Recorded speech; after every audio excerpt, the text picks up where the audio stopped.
into the compound, and Rhoda pushed the door open. I followed, but she stopped abruptly, and I crashed into her back. "What is it?" I whispered as the color drained from her face.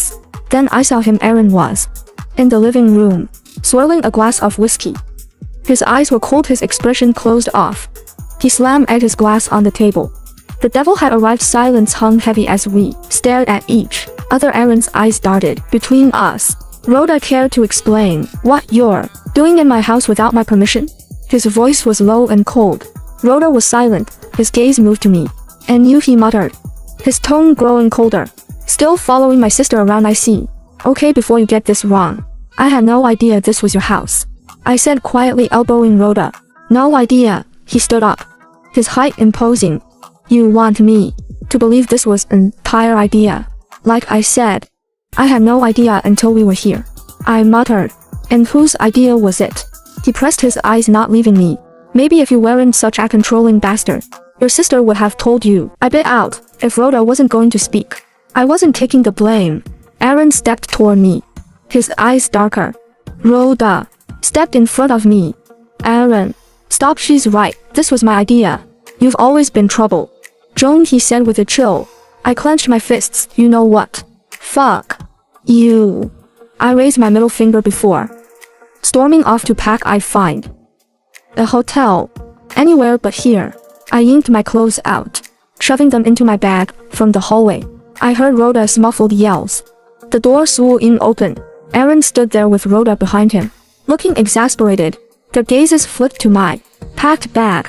"Just so you know, your brother is an asshole," I said calm. "ILL text you my address in the morning.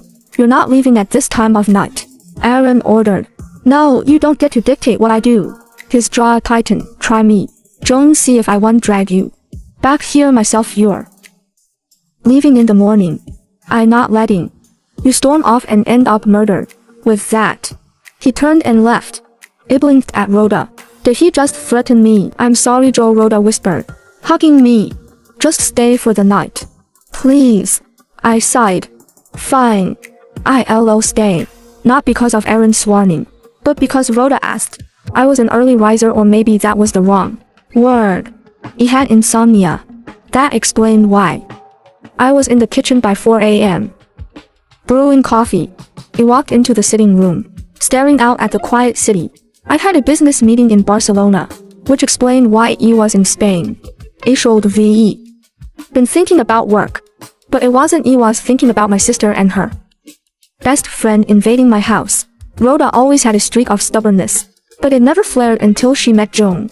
Joan had a way of encouraging the wild, reckless side of my sister, and the fact that Joan hated me, that was just a bonus.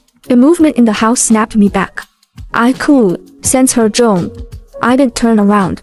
She moved past me toward the fireplace, her ginger red hair piled into a messy bun. She closed her eyes, soaking in the warmth. Those eyes, when they opened, were sharp and cunning like a fox's. I moved to the kitchen island, annoyed at myself for noticing things about her. The quiet between us was tense. "If you're done ogling me, move out of my way," she said flatly. I raised my mug. "This is my house. I can't be in your way." Her scowl deepened. She squared her shoulders, lifting her chin, fists clenched, lips flattened, her whole body vibrating. With the effort not to lash out, she let out a sharp huff and moved around the island toward the kitchen. Joan. Madison was a morning person without her coffee. Rhoda appeared a moment later, her chestnut hair amiss. She mumbled a grog morning as she brushed past me and stood next to Joan, who handed her a mug. Rhoda turned to me. "We're leaving today," she said quietly. Joan didn't even spare me a glance. I checked my watch. "Stay," I said flat. "I'll be leaving by the weekend." I grabbed my suitcase, glancing at Joan just long enough to catch her tense posture. Without another word, I headed for the door. I wasn't about to leave them without keeping tabs on them. I rolled my eyes as soon as he left. "He can be insufferable at times," Rhoda said. I said nothing. I was convinced he didn't save a heart. "You're staying, right? He'll be gone by the weekend, just 2 days," she added quickly. "Rhoda, please," she pleaded with puppy eyes. "I'll be staying. Just because the asshole is leaving," I added. She tugged at my hair lightly before scurrying off. As much as I adored her, Rhoda could be impulsive. I, on the other hand, was always bracing for impact. We explored Madrid, the clock tower, Plaza Mayor, the royal palace. By the time we finished, it was getting dark. We should head back, I said. But Rhoda was smiling mischievously. Lucas is around, he asked me to meet him. I stared at her. You're kidding, right? She'd been chatting with this stranger for 2 months. It's dangerous. He isn't Joe. I'm coming with you then. I dug out pepper spray and adhesive. Joe, you can come, it's our first time meeting. Fine, she snatched the pepper spray from my hand. But I'm still going prepared. Before I could argue, she kissed my cheek and disappeared into the crowd. I boarded the bus back to Aaron's house. The compound was eerily quiet. When I arrived, I pushed the door open and entered. Aaron was home, leaning on the kitchen island, with a glass in hand. His black eyes washed over me. Before searching for Rhoda, where is she? His voice cut through the silence. She went to meet the man she's been chatting with for 2 months, I said dryly. His eyes darkened. She went to meet a stranger, and you couldn't stop her or go with her. Rhoda is a grown woman. Who am I to stop her? She isn't a fucking grown woman who can just wander around a city. She barely knows at night. He dropped his glass and straightened to his full height. If you're so worried, why don't you call her? I said lightly. Before I could process, he was on me, shoving me against the window, his hand wrapped around my throat. Not hard enough to hurt, but enough to send a message. I should have gotten rid of you when I had the chance, he said, his voice dripping with venom. Let go of me, Mr. Thompson. He smirked, then suddenly released me and spun me around. My body hit the cold glass face first. His chest pressed against my back, his hands sliding down my waist. What would you do, he whispered, if I took you right here, right now, against this window? Make you beg me to let you come? My stomach tightened, fear, anger and desire coursing through me. Yarched into him. I'd like to see you try, Mr. Thompson. Everything happened too fast. 1 minute. My dress brushed against my thighs modestly. The next it was bunched around my waist. The sound of tearing fabric filled the air. My panties. A shiver ran down my spine as cool air hit my bare skin. His dick pressed against me, and I arched into him. This is what you want, right? He whispered, his breath hot against my ear. Don't bring your mouth near me, I bit out. I felt him smirk. His fingers found their way inside me, and a moan slipped out. You moan for me like the little slut you are, he growled. So wet for me. How long have you wanted this? Just shut up and fuck me, I spat. I heard a zipper, the crinkle of foil, and then he was inside me, filling me in a way that left me breathless. His thrusts were hard and fast. He was on the edge when he suddenly pulled out. Already coming apart, he sneered.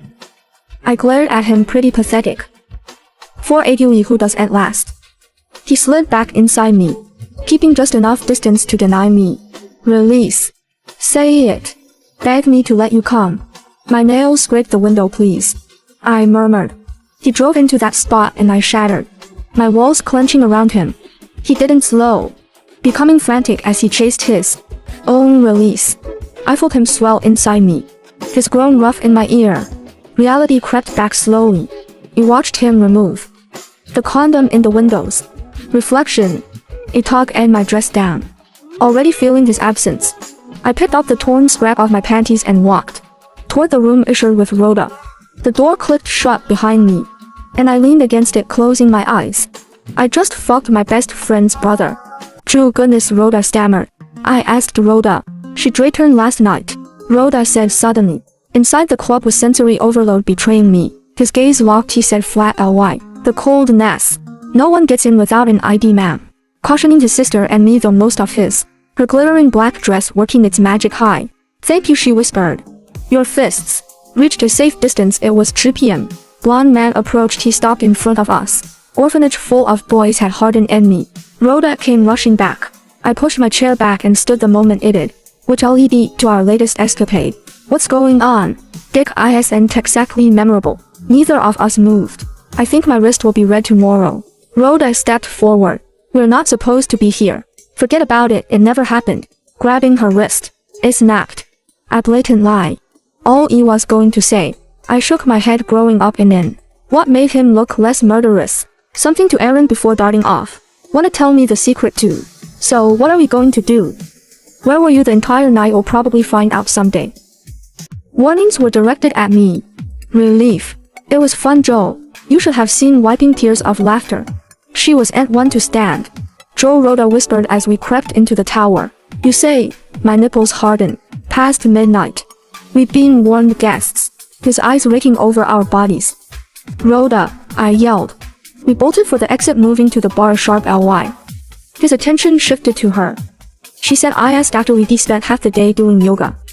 At the club, a massive bouncer demanded IDs. Washed over me once he was gone. Wearing tallowed after that hour. Aaron, Rhoda said sharply. A paper bag in her hands and dance with. When it's over, our eyes locked for a second. Aaron left the next morning. People were dirty dancing half naked. He asked, his voice edged with steel. Onto them with laser precision. Let's just leave. More men stepped toward us. The woman from the crowd to blindfold. It never happened. You're trying to bribe me, he muttered. He sneered. This is how it works. Rhoda let out a choked laugh once we deep. I went to see Afrian. I could feel his breath on the back of my neck. She shouldn't know, he interrupted. And he won't have a cute face anymore. Was that Rhoda? Probably. Shouldn't know. Up for herself. They've been forced. Rhoda grabbed my arm. Joe, you play by the rules. About last night, I began. The days flew by quickly. Our version of fun was on. We don't take no for an answer. He said, look. She pointed to a darker area where. He murmured. Rhoda say as brightened. I saw a club down. Glad you find this funny, I said dryly. Nodded absent-minded ly. Once you in the club. Not sparing me a glance. Landing a solid punch to his face. Run. I pretended to be asleep. Let you come. On my dick. It isn't memorable. Stepping closer. And I'll call you begging me to tonight if it hadn't been there. Damn, I need a drink, I muttered. I clenched my jaw. We were lucky to escape. Breaking the tension. She whispered. We're new in town and we don't have IDs. I asked as a commotion drew my attention. Hey. I stepped between them. She said no. Just tell me you're okay. Did he hurt you? The bartender explained. One of the men chooses. Cut deeper than he wanted to admit. A deep voice came from behind me. No thanks, I'm not interested. Dangling my heels. Stop being a dickhead to me. Against their partners. Meet me at the back entrance by midnight. Dressed man helped us order. She laughed.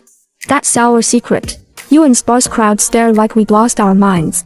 Warm and steady, how close was he? He shook his head but let out our song sigh. Saunter off again without letting me know the street. Maybe we could check it out. I have something to show you. She gets paid. Before I could dwell on it, a slim. May I have this dance? He's really cute, she muttered. He asked attention on Rhoda. Without thinking, I swung my fist. Rhoda tugged my arm. Joe. Things only got worse. Rhoda was drawn to danger. They're making a pic. Climbing the staircase. We used our phones as flashlights. A flicker of movement caught my eye. Erect. Rhoda, terrified of rats, let out an ear-piercing scream. Who's there? A deep voice called. We froze, switching off our flashlights. Heavy footsteps echoed. We crept onward, but I bumped into a can, sending it clattering. Location 156, possible intruders. The man reported, just as his flashlight found us. We bolted in opposite directions. After confirming no one was behind me, I slumped to the floor, hoping Rhoda was safe. I stood and brushed off my clothes. Time to find Rhoda. But just as it took a step forward, cold steel pressed against my head. Move and I'll blow your brains out. I froze, raising my hands. I've got the other one, the man said into his intercom. My stomach sank. Rhoda had been caught. Aaron arrived in Spain a few hours later, signing bail papers for both of us. Rhoda immediately stood when she saw him. Joan, however, remained seated, her knees drawn to her chest. As she watched us quietly, I paused, taking in the expression on her face. Something stirred inside my chest. News flash. I did care after all. Aaron, Rhoda muttered as the officer opened the gate. She stepped out. Her head hung low. You, the officer pointed at Joan. She raised a brow defiant. Come out. Your free surprise flickered in her eyes before she masked it. Standing and stepping out. At home, I faced them. Trespassing is a serious crime in Spain. Care to explain? It was my idea that It's always your idea. I snapped. I've been too lenient with you. Your accounts will be frozen. You'll earn the money you spend. I've also insured your black listed from top places in New York. Aaron, you can't do that. Then act like a responsible adult. Prove it and I'll consider reversing it. She stared at me before shaking her head and storming off. Joan followed, but I grabbed her arm. I'm not done with you. Why did you bail me out? She asked, her voice hard. Isn't it obvious? You would have rotted in there otherwise. News flash. You shouldn't have. You've done it before. Just because we had sex doesn't mean you should go soft on me. Who said I was going soft? Indulge my sister in any more reckless activities, and you won't what the consequences. This is your last warning, Madison. She stayed quiet, pressing her lips together before turning and walking away. I watched the sway of her hips, feeling a mix of disappointment and relief. If she had argued further, I'd have backed her against the wall. I ran a hand through my hair. Fuck my life. I hate my boyfriend. He sucks. Those were the only words I'd written since an hour ago. Rhoda was in a bad mood, thanks to her brother. I wandered through the house and discovered Aaron's library, massive, artistic, packed with books. It was quiet, dim and cool, the kind of space where inspiration should be flowed. Yet my mind was blank. Then I felt it. The hair on my neck prickled. I knew who it was. Stop hiding in the shadows and watching me like a creep. Interesting choice of words, considering I'm wondering what the hell you were doing in my library. I didn't know you read Mr. Thompson. You don't know anything about me. His footsteps grew closer. I snapped my laptop shut, leaving the room in darkness. I stood ready to leave. Well, since you're not leaving, I will. Running from me, kitten? I froze. Kitten? That's the best you could come up with, you think? Besides, your scratches are still on the window. I tilted my head, confused. The thought sent heat pooling in my core. They should have been on you instead. The words hung in the air, heavy and charged. You think? He took another step. What are you here for, Thompson? Did you miss me so much? Oh, I'm here to make use of it. Good use. His words hummed with something deeper. I reached the door when his voice stopped me. And Joan, next time use your fingers on me, instead of marking my house. I clenched my jaw. Bold of you to think there will be a next time. It was a only time thing. Get over it. I slipped out, but as I walked down the hallway, my chest was tight. It might. He walked away this time, but he was unsocial. I'd be able to next time. And yeah, I was still thinking about Aaron. Inappropriately, I'd been holed up in my room since morning, my fingers flying across the keyboard. After weeks of writer's block, ideas were flowing, as much as I hated to admit it. Aaron had become my muse. The door creaked open. Rhoda, thought you might need this, she said, holding out coffee. Sex scene, she asked, glancing at the screen. After weeks of not writing, this is what finally gets you going. What can I say? Inspiration comes in strange ways. Voices drifted in from the living room, a feminine voice. We exchanged a look and headed toward it. A stunning woman stood in front of Aaron, a suitcase in hand, waist-length brown hair, flawless skin, perfect posture. Aaron looked annoyed. Angela, Rhoda said, stepping forward. Aaron and the woman turned. Angela looked downright annoyed. It clicked. I'd heard that name before. Angela. Aaron's girlfriend. The thought hit me like a punch to the gut. What the hell was Aaron's girlfriend doing here? The ideas suddenly stopped. I stared at my laptop. Screamed like it was the root of all problems. Turns out it was true. Aaron was my muse. I hated that. He was a cheat. And I'd been stupid enough to get involved with him. The thought of causing another woman pain burned me with guilt. Angelina was his girlfriend in every sense. Rhoda wasn't home. Lucas had called her over. The silence told me Aaron wasn't told me either. When I got to the living room, a figure lounged on the couch. Angelina. So you're Joan. Her voice broke the silence. Obviously. Aaron told me you're an orphan, she said, her voice dripping with mockery. My knife paused mid-air. Aaron told her, you're not supposed to be here. You know, associating with Aaron and his sister. You're not in their league. I turned to face her. Excuse you. Who are you again? Angelina Martinez, face off the. I don't know you. And your opinion doesn't matter. You've got guts for someone with no identity. You should leave. They'll dump you eventually. Aaron told me himself. And why should I believe you, princess? He is my boyfriend. He tells me everything. Does he? Because he didn't look thrilled to see you. Her eyes blazed with fury. He was. You sure, princess? I expected no better from someone who grew up in an orphanage. My last shred of patience snapped. Mind how you speak to me. Angelina, Rhoda might ignore you. But I won't. The front door opened. Aaron walked in. Angelina burst into tears. I rolled my eyes. Aaron, she threatened me. She needs to leave. I grabbed my plate and juice. Walking around the island, Aaron Sayas met mine. But he said nothing. Keep your puppy on a leash. Thompson, if she crosses me again, no one will like the outcome. Aaron followed me to the kitchen. Are you avoiding me, kitten? I didn't trace Bond. He doesn't get to act like everything's fine. That essay question that requires an answer. You don't walk away while I'm talking, Madison. I snapped my arm out of his grip. And I told you to stay the fuck away from me. This is about Angelina. Make it about whatever you want. I didn't care. What did she say to you? Nothing. Nothing except the garbage you told her about me. What garbage? What the hell are you talking about? Don't play dumb. Don't act like. You didn't tell her I'm an orphan. That I'm disposable. I never said anything like that to Angelina. Sure you didn't stay away from me. You don't get to accuse me and then walk away. Don't try to act innocent. We both know you will not. He cursed under his breath. I told her nothing. We haven't talked about you. We fell silent, staring at each other. I took a step back. But he closed the distance. His hand tangling in my hair. Then his lips were on mine. Hard and urgent. I kissed him back just as fiercely. His hands slid down my back, gripping my thighs and lifting me. My legs wrapped around him instinctively. Tell me, kitten, is this what you want? Backing out now, Thompson. He carried me to his room, tossing me onto the bed. Strip for me, kitten. Spoiler alert. I'm not a stripper, and even if I were, you'd be the last person I'd perform for. He stalked toward me. Slow and deliberate. You either fuck me, or I leave. I could make you wait. But you'd break first. You strip for me, kitten. Maybe not today. But you will. He wrapped a hand around my throat. Now turn around, get on all fours. I obeyed. When he finally drove into me, it was intense. Afterward we lay in silence. I have a deal for you, he said finally. It's obvious we're not done with each other yet. What if we keep this going?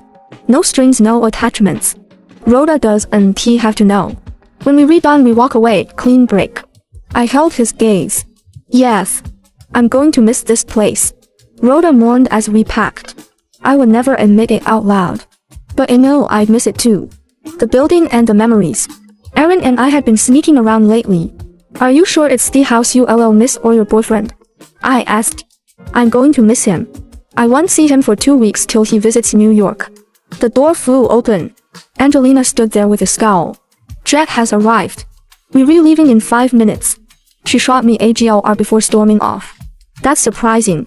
Let me guess, Aaron forced her to, Rhoda said.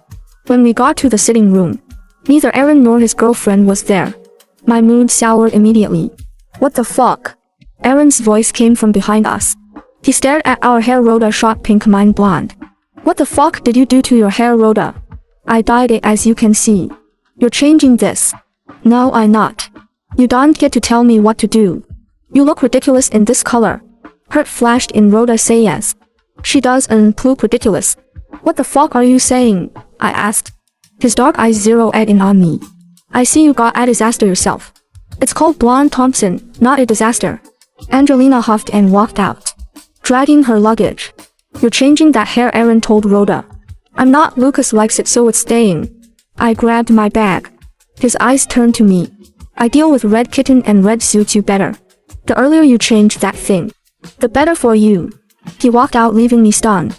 The journey back to New York was awkward. Rhoda sat close to me, glued to her phone. Across from us were Aaron and Angelina, and I could feel Aaron say as shooting daggers at both our hair colors. We arrived late that night. When I got home, I walked into my little flat, feeling a wave of nostalgia. After unpacking and showering, my phone beeped a text from Shane, my editor. I know you're back, call me. Before I could process, my phone rang. MS, Madison. We've got 3 weeks. Please tell me you VE made progress. Yes, I VE done quite a lot. It's romance. I couldn't tried thriller. When I finally started writing again, it just came out as romance. My god, Madison. I'm glad you chose romance. That is actually what the client requested a few months back. Will you be free tomorrow? After the call, I slipped into bed. My phone pinged again, a text from an unknown number. Change that hair color. I instantly knew who it was from. Hello to you too, Thompson. The hair, I mean it, kitten. Keep this up and it might start thinking. You re-obsessed with my hair, I am oh boy. Go to bed. Big boy, don't miss me too much. I tossed my phone aside and turned off the lamp. I was drifting off when a sharp knock jolted me awake. 晚上10点34分. Who could be knocking at this hour? I grabbed a bat and crept toward the door. I aimed it open, swinging blindly. A strong hand grabbed my wrist, yanking me back against a hard chest. Impressive move, kitten. A deep, familiar voice drawled, Aaron. I was working my shift at McCormick Fries when the air shifted. My skin prickled. I glanced toward the entrance and froze. Aaron was standing there, his dark eyes locked onto me. What the hell are you doing here? I asked after dragging him to a quiet corner. Is that the guy in the picture? He asked, ignoring my question. You don't even know him. You re-defending a guy who stares at your cleavage? What are you talking about? Get your things, we're leaving. I grabbed my bag and muttered a quick goodbye to my coworkers. In the car, I realized we weren't heading to my apartment. Aaron, you just drove past my block. We're going to my apartment. What? No. Relax, I'm not kidnapping you. At his penthouse, my phone rang. It was Rhoda. I'm about to head to your apartment. Are you home yet? Still at work, I lied, guilt bubbling up. Their essay storm coming. I'll see you soon. After the call, I turned to Aaron. You know their essay storm coming? No, that was Rhoda. We rode the elevator in silence. Then he started asking about Mafia. Drop it, Thompson. You don't know anything about him. I could know everything about him in a minute, kitten. Don't test me. Who knows what else you've dug into? My life, my phone, my parents. He re-arred back. What the fuck are you talking about? I never do that to you. Why are you so defensive about him? Is he your boyfriend? Hell no. But I could get a boyfriend if I wanted. His eyes darkened. We're exclusive, kitten. I didn't get to fuck you while you go off and get yourself a boyfriend. Oh, I didn't know we were exclusive. Funny how you bring that up after screwing your ex in Spain. Who told you that? I know, Thompson. But this thing between us is temporary. He closed the distance between us. This isn't temporary. You might not see it now, kitten, but you're mine.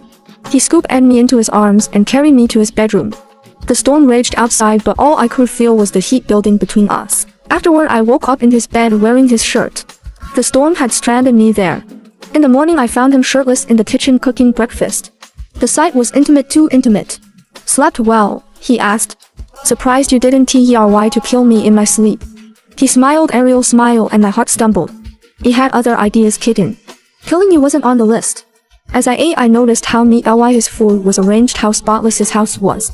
Aaron, do you have OCD? He paused. Yeah, I do have a minor OCD, but it's nothing. Don't feel sorry for me, kitten. Like I said, it's nothing. We sat in silence until my phone started pinging ing relentless ly. Aaron groaned and pulled away. Silence that thing. I checked the messages. They were from an unknown number. Care to know who your parents are? Your mother is a slut, but she's living her best life now with her new family. And your dad? He is a criminal. You read the daughter of a wanted criminal. Stop playing hard to get Joe. Follow in your mother's footsteps. My blood ran cold. I turned to Aaron. My face pale. I got a text. I whispered. About my parents. He read the messages, his jaw tightening.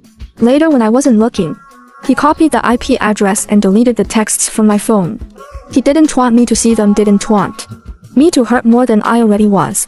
I want you to fuck me, I said, trying to avoid the pain. No. What you need is time. Alone. To process this, I stormed out. Angry and hurt. But a small part of me noticed he cared. Aaron Thompson actually cared. A few days later, I accompanied my neighbor Indy to her interview. At Zenith Crypt Securities. The name sounded familiar, but I couldn't place it. Then I saw him, Aaron, walking in with a group of men. He was the CEO. That's the CEO, Indy whispered. After she went up for her interview, I wandered the main floor and Literally ran into Aman. I am Denzel, he said with a charming smile. I'm Joan. My phone pinged, a text from Aaron. Meet me at my office. Now kitten, 10th floor. I excused myself and took the elevator up. His secretary directed me to his office. When he walked in, he was standing by the window. What are you doing here, kitten? Aren't you supposed to be hosting an interview? I escorted my neighbor here. Why did you ask me to come here? Come over here. He patted his desk. Just sit and spread your legs. I want to have lunch. My heart thudded as it perched on his desk. He parted my legs, his fingers finding their way inside me. You're not wet, he observed. We really got 15 minutes to fix that. He went down on me, and I came undone. Afterward, I realized my panties were missing. Aaron? My panties. Not giving them back. That SNY price for giving you an orgasm. His intercom buzzed. Denzel walked in. The man I just met. We meet again, Joan. This isn't really meeting. Denzel. We just happened to be in the same place. So what are you doing here? You know him. Unfortunately. Brown eyes, I'm kind of stuck with him. Denzel chuck LED. Mind if we get coffee sometime? Aaron's voice cut through the room. You're not seeing her again. I smirked, blowing a kiss at Denzel. Don't mind him. I'll get your contact from his secretary and give you a call. I sashayed out, feeling both their eyes on me. Later, Denzel reported to Aaron that the IP address traced back to someone called Dagger. Lord, a name that sounded like it belonged to a Mafia boss. Aaron's mind churned. Whoever was sending those texts knew Joan too well. Rhoda called, wanting to use Aaron's house for her birthday party. He agreed on one condition. Joan isn't invited. When Rhoda told me, I laughed. What the hell? He actually said that. We decided I'd show up halfway through. He couldn't throw everyone out then. At the party, I wore a white sleeveless dress with a high slit. Matthew from work was there, and we sat together. He offered me a drink, and soon after, sharp pain tore through my stomach. My period. I excused myself, heading upstairs to find Abathrum. Matthew followed. I just want to help Joe. Aaron appeared behind him. She asked you to leave, didn't she? She's my friend. She's not feeling well. Get out, I'll take care of her. You don't even know her. If you don't want to find yourself in custody tonight, Mr. Lockwood, I suggest you leave. Matthew hesitated, then retreated. Aaron's arms steadied me as I sagged against him. You're staying, he muttered, tying his jacket around my waist. White dress. Period. Mortifying. He carried me to the bathroom, ran a hot bath, and helped me undress. I'll get Rhoda for you. No need. I'll just rest a little and get going.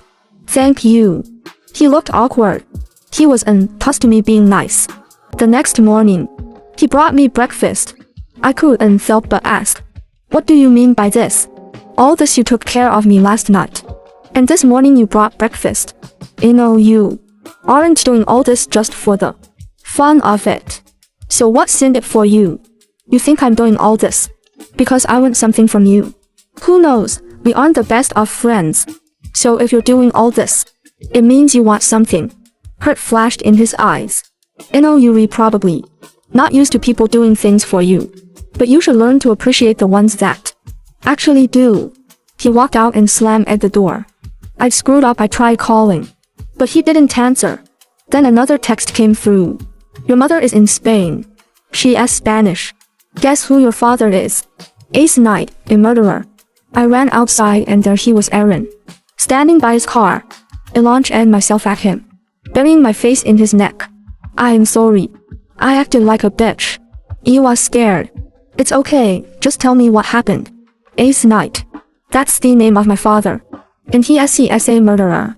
He held me tighter. The name felt familiar. Too familiar. Whoever was behind those texts knew too much. Her building had no security. It was unsafe. But he kept those thoughts to himself. Right now, she didn't need more fear. She needed someone to lean on.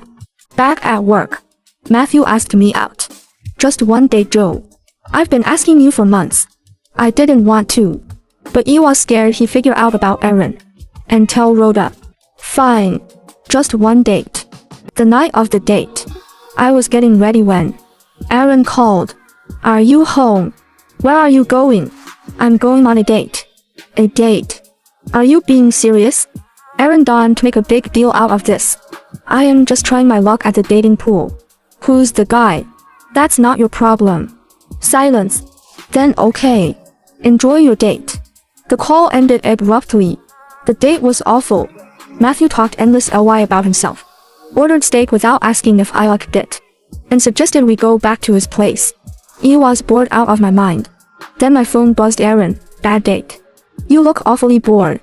I glanced around the restaurant but couldn't see him. Who said I'm bored? I'm not. You're on your phone, kitten. While your date is speaking. Nothing. Screams bored louder than that. Another message. You look beautiful tonight. But unfortunately, you chose that loser. You have a choice. Either I punish you for letting him touch you, or I punish him for touching what? Smin. Your decision, kitten. I excused myself to the restroom. The door locked behind me. And Aaron was there. What the hell are you doing here? This is the women's restroom. Let's say no one is coming in here because I made sure of it. What would you do to him? I take his job. Maybe cut off his hand. Maybe more. And me, you'll find out for yourself. Now you're going to go back there. Call off this date. And make sure it's the last one. You don't get to tell me what to do. You either call it off, or I'll do what I've been wanting to do ever since I saw that fucker's face. Fine, we'll talk about this later. There's nothing to talk about. Kitten, get going. I went back and ended the date. Aaron drove me to another house, his secluded and modern. He blindfolded me. This is my way of making your night better. From that awful date. I think I like to do that blindfolded. I murmured. Give me a show. Kitten, be my slut for tonight. The next morning I tried to leave quietly. But the gate wouldn't open. Aaron appeared on the steps. Still in a hurry to leave? Some of us have to work to stay alive. Thompson, see you around. As I walked to the main road, I felt someone watching me. The cab driver cleared his throat. Ma'am. I think we're being followed. Later Aaron arrived at my apartment. Someone's watching me. It told him. I've noticed it for a few days. And today felt worse. Give me a few minutes, I'll be there. He came and I asked, can I hug you? I rushed into his arms, he held me close. You have to move out. They know you. Me staying here. It's not safe anymore. Aaron, I have nowhere to go. Move in with me. You're not my boyfriend. Aaron, I can't just move in with you. You'll be safe with me. That's all that matters. He assigned me a bodyguard and then said, pack a bag. We'll leave for Paris tomorrow. The next morning, he came to get me. I'm not going. I said firmly. It's my choice and I'm not leaving. You're scared. I'm not. What's wrong? What's this between us? I can't do this anymore. We're nothing. Aaron. And I'm always waiting for you to screw everything up. Then you show up, acting like this. And I don't know what to think anymore. Come with me to Paris. We'll figure this out. She stared at me for a long moment. How many days are we spending there? 2. This better be worth it. In Paris he booked at 2 suites. Because I can trust myself around you. He said. Later a box arrived with a dress text. Dress up. I'll pick you up in 20 minutes. He took me to a yacht. Candles, a table for 2. The sea stretching endless ly. This looks like a date, I said slowly. You wanted dates. We danced under the stars, moving slowly to the sound of the waves. Make love to me, I whispered. He carried me to a room. And for the first time, it wasn't just sex, it was something more. Afterward he tried to leave. I had insomnia. He admitted. Maybe just stay until I fall asleep. He climbed back into bed, pulling me close. His breath evened out as he drifted off. It smiled. So much for insomnia. Maybe, just maybe, he was falling in love with Aaron. The next day, we explored Paris. It was perfect. Until my phone buzzed. Luna De Luca, your mother. I went quiet. Aaron noticed. Talk to me. What's bothering you? I shook my head and hugged him. Later, trying to forget, I climbed into his lap in the park. Either you fuck me now, or I'll find someone else who will. He kissed me hard. We were interrupted by a furious woman with a young boy. We laughed it off. But then Aaron got a call. He stepped away. Joan got another text. Denzel said, from the same IP address. I've been digging into this Ace Night guy. It's bad, man, really bad. What is it? He was behind her parents' deaths. The world tilted. What the hell? Back in New York. I got the job at Donnie's ad. I texted Aaron the news. He read it but didn't respond. Rhoda called her that I'd been distant. I get a new job. I told her. Steering the conversation. I start tomorrow. That's great, Joe. We should catch up soon. I have so much to tell you. Yeah, we should. After the call, I stared at my phone. Aaron still hadn't responded. It recalling straight to voicemail. At my meeting with Shane, my editor, she said, I read your manuscript. It's good. Really good. The client's going to love it. But we're going to need a sequel. My heart swelled. This was incredible news. But it also meant he had to figure things out with Aaron. I was going to tell him I loved him and I wanted him to be my boyfriend for real this time. Aaron threw himself into work after the breakup, avoiding his bedroom where Joan's presence still lingered. Adrian Voss arrived with news about the mysterious Dagger Lord. The Dagger Lord is part of a crime syndicate. His name is Matthew Lockwood. He grew up in Boswell Child Care in New Orleans, the same orphanage as Joan. Adrian reported, the syndicate has a personal vendetta against Ace Night. He used to be one of them but pulled out abruptly and ruined their operations. Ace Night. Just hearing the name turned Aaron's insides. He ordered Adrian to find him, then called to track down Matthew. His secretary buzzed, sir. The woman is here to see you. She says her name is Joan. Aaron tensed. I'm busy. The door burst open. Joan walked in, fire in her eyes. You've been ignoring my calls and leaving my messages unread. I was worried. Leave, I'm busy. She blinked, hurt flashing across her face. Did I do something wrong? Let's stop seeing each other. That was the deal. We get each other out of our systems and move on. I've moved on. That's it. Her voice cracked. Yeah. A tear slid down her cheek. So this is what heartbreak feels like. And here I was happy, wanting to share good news with you. My book is getting a sequel because my editor loves it. Just tell me why. We were never an item. Kitten, it was just a deal, remember? But why did you do all those things? Why did you crash my date? Why did you take me to Paris? Why did you fucking care for me if it was all a deal? Because it wasn't, he wanted to say. Instead, he forced the words out. I never asked you to love me. It was just for the sex. We over. Get out. She stared at him, broken. I should have known you were just going to use me. I hope you're happy, Aaron. I hope breaking me was worth it. She walked out, slamming the door behind her. He sank into his chair, burying his face in his hands. He destroyed everything. But it had to be done. She was the daughter of the man who killed his parents. It was the fault. But he couldn't look at her without seeing that truth. I went home and drank until I was numb. When Rhoda found me, I knew I had to tell her the truth. I left with your brother. It happened in Spain, and here. She stared at me like I'd grown a second head. Joan, you slept with Aaron? I'm sorry. Did you seduce him? Because Aaron would never go for you. You're not his type.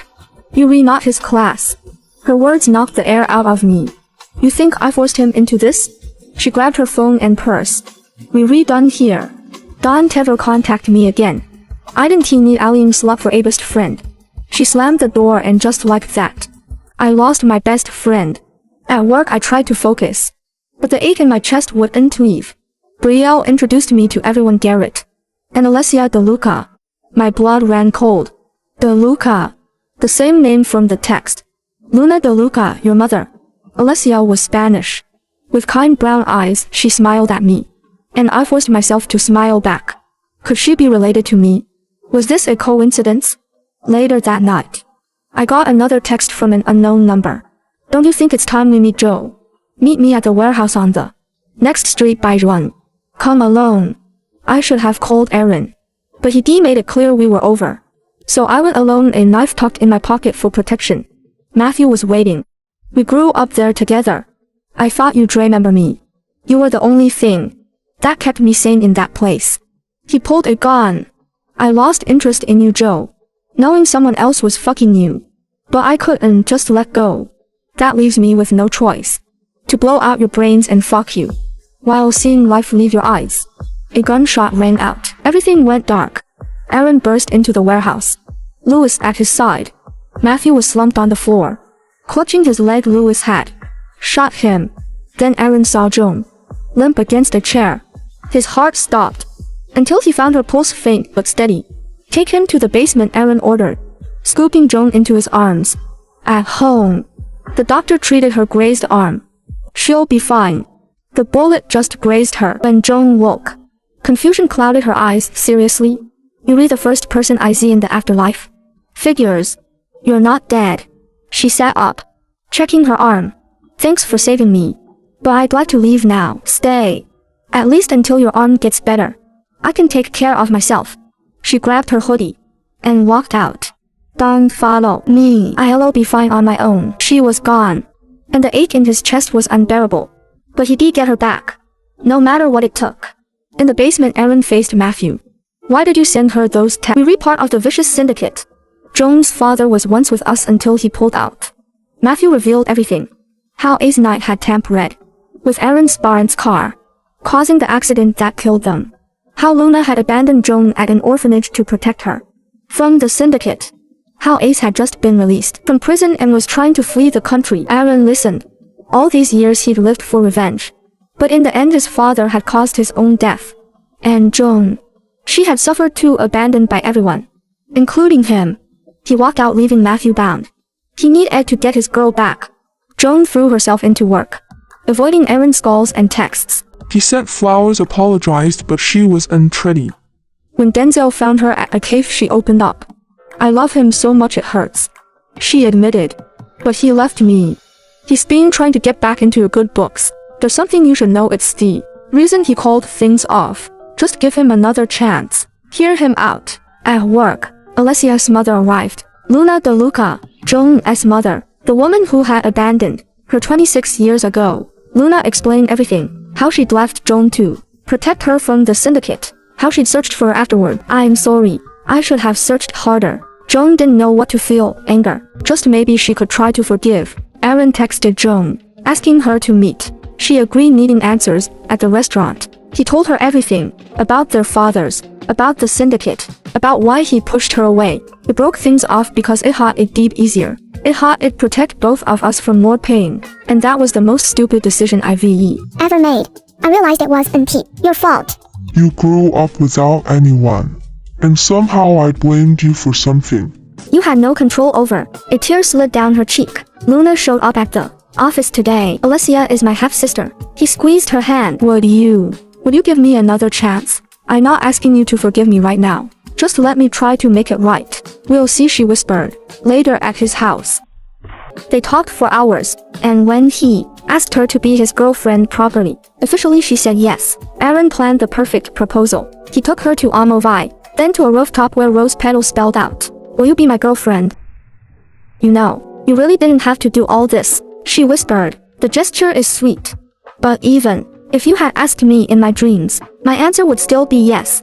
She watched his face as the words sank in. Yes, Thompson, I'll be your girlfriend. A slow grin spread across his face before he pulled her into a tight hug. Later at home they made love slow, tender, different from before. Afterward, she curled against his chest. I wrote a book about us. He brushed a strand of hair from her face. Tomorrow, I love you, Thompson. Even with your standoffish attitude and stick up his ass vibes, I still love you. He chuckled, pulling her closer. I fucking love you. Dinner with Alessia and Luna was awkward but necessary. Noah, Alessia's fake boyfriend, was there too, the same Noah from work who drove Alessia crazy. Joan watched their banter with amusement. Luna apologized again, and Joan listened. She was ready to forgive, but she was willing to try. Alessia was her sister, that meant something. Later Rhoda reached out. They met at a cave, both hesitant. I'm sorry, Rhoda said. I said those things because I was hurt. I didn't mean them. No. Zhong reached for her hand. I ve missed you. They talked for hours, slowly rebuilding what they'd lost. Zhong had been feeling off for weeks. Mood swings, exhaustion, weight gain. When she finally saw Diva Jax, the test results came back.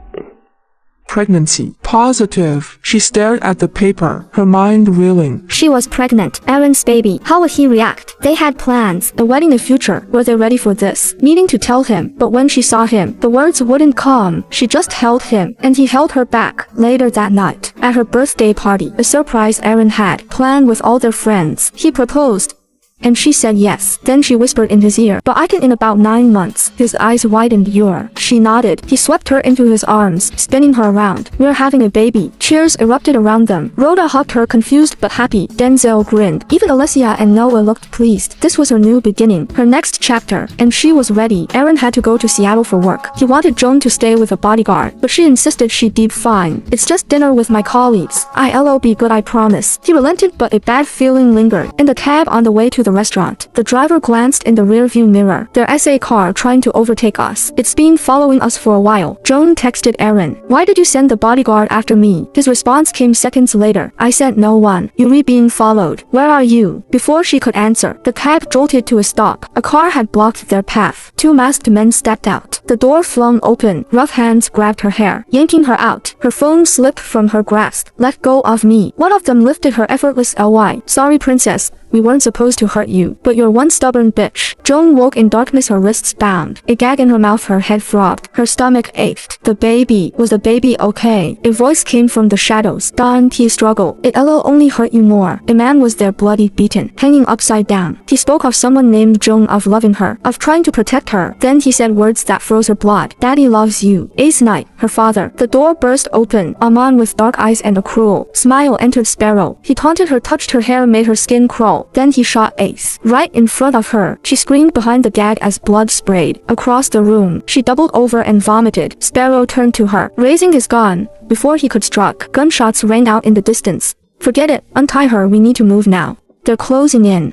Rough hands freed her. She curled her arms around her stomach as they dragged her toward the back door. Then a deep voice, "Going somewhere." Figures entered the room, blurry shapes, but their presence froze Sparrow and his men. Through the haze she saw him. Aaron. His cold, dark eyes locked on hers. Aaron caught Joan as the man holding her crump LED. She was too still, too heavy. His chest tightened. He knelt, easing her against the wall, then stood to face Sparrow and his men. They were outnumbered, but he had a plan. "Aaron." Her weak voice pulled him back. He dropped to her side. "Tell me where it hurts. Where are you bleeding?" She shook her head, tears streaming. "The baby. We're losing the baby, Aaron." He followed her gaze to her dress. Dark stains spreading fast. No, listen to me. I'm getting you out. The baby's going to be okay. I promise." He scooped at her into his arms as an explosion rocked the building. Chaos erupted, gunfire, smoke screams. He ran, firing with one hand while holding her with the other. They made it to the car. He typed the hospital address into the GPS and showed her the emergency button. "If I'm not back in 5 minutes, press this. The car will take you to the hospital." "What about you? You're bleeding." "I'll be fine. Promise me you'll leave." She nodded, tears streaming. "Promise me you'll come back to us." He kissed her. "It will. I'll come back for you and our baby." He ran back into the burning building as she pressed the button. The car sped toward the hospital. Joan woke in a hospital bed, Aaron beside her covered in blood. She knew. Before he said anything, "We lost the baby, didn't we?" A tear slipped down her cheek. It's my fault. If I'd listened to you." "It's not your fault." His voice was cold, detached. "It snuffed the life out of them. Every last one. I'm a murderer, and I didn't trigger it.